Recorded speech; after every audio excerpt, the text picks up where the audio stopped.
O filme foi adaptado por Dennis e os corroteiristas Andrew Littach e Lea Mizius de um romance do falecido Dennis Johnson, Jesus Sam. O livro foi elaborado a partir de Johnson tentando e falhando em se tornar um repórter político internacional na Nicarágua e na Costa Rica no início dos anos 1980. A adaptação cinematográfica é normalmente descrita em artigos e em plataformas de streaming como um thriller erótico ou simplesmente um thriller. Mas, como costuma acontecer com os filmes de Dennis, essa é uma maneira enganosa de caracterizar, ou mesmo pensar, o que está realmente na tela, que é mais uma vibração do que uma história, e ainda mais fascinante por causa dessa escolha. Vislumbres de máscaras e sinais de Covid-19 nos alertam desde o início que Dennis não está jogando direto com esta adaptação de The Stars at Noon, o romance de 1986 do subestimado Dennis Johnson ambientado durante a Revolução Nicaragüense de 1984. A filmagem ainda se passa na Nicarágua, mas acontece hoje? Telefones celulares e conexões Wi-Fi desonestas são muito importantes, e você precisaria de um forte conhecimento da política da América Central para determinar se essa narrativa, mesmo remotamente, faz sentido em termos da região agora mesmo.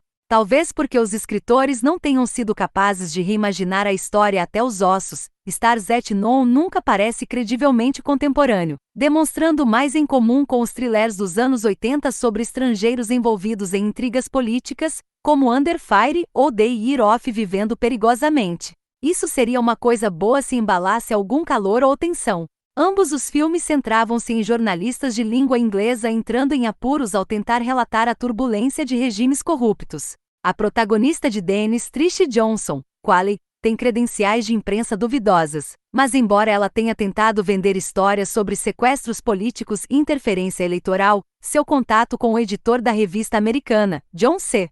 Haley, em uma participação no Skype, diz para ela parar de ligar. Você não é uma jornalista, ele a informa com firmeza. Seja como for, Qualley interpreta uma mulher aparentemente chamada Trish Johnson. Também os créditos listam todos os personagens por seus papéis, em vez de nomes. Uma jornalista que trabalha no país. Embora como ela nunca tenha visto escrever, ela é tão plausível como uma repórter como Tintin. Perpetuamente sem dinheiro e correndo o risco de ter seus documentos e passaporte confiscados, ela está vendendo seus favores sexuais para um vice-ministro idoso, Stefan Proano, e um oficial local, subtenente Verga Nick Romano.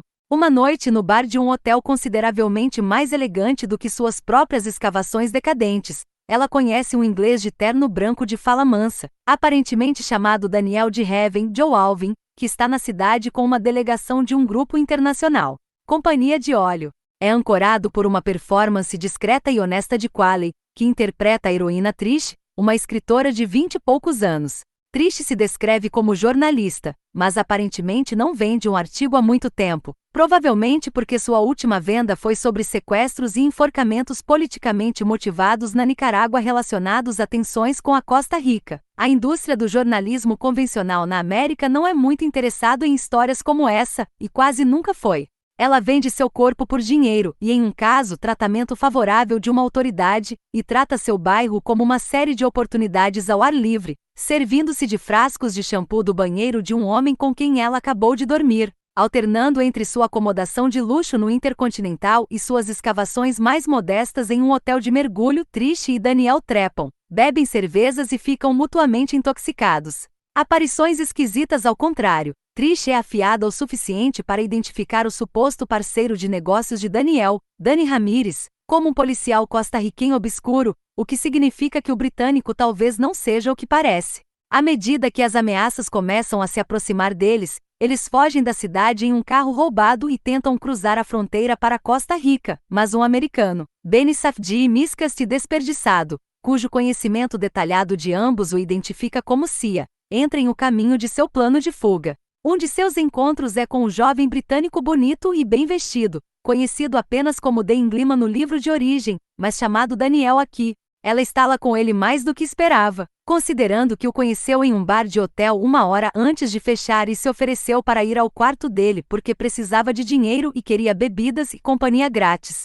Daniel, interpretado por Joe Alvin, é um cliente tão duro quanto ela, embora ingênuo sobre a situação política ao seu redor. Trish está convencido de que o país está caindo novamente no autoritarismo. As eleições continuam sendo adiadas e há homens armados por toda parte. Enquanto ele insiste que ainda há pessoas boas e idealistas no governo e que as coisas não vão passar do limite. Por outro lado, ele diz que trabalha para uma companhia de petróleo, e Trish encontra uma arma em seu kit de barbear, então quem sabe o que é verdade sobre ele, ou algo assim?